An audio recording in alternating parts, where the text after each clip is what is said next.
நடைபெற்று முடிந்த சட்டமன்ற தேர்தலில் எந்த அணியும் இல்லாமல் தனி அணியாக, தனி சிறப்புமிக்க அணியாக, மக்கள் அணியாக, மக்களை விரும்பும் அணியாக, மக்கள் விரும்பும் அணியாக களம் காண்டோம்.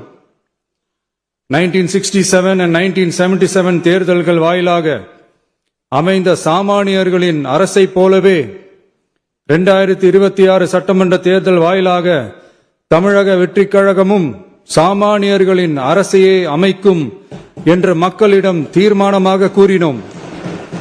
மக்களும் நம் மீது நம்பிக்கை வைத்து தீர்மானமாக வாக்களித்தனர். வாகை சூடும் அந்த வரலாறு திரும்பியது. விசில் அலை வெற்றி அலையாக மாறியது. ஒரு விரல் புரட்சி விசில் புரட்சியானது.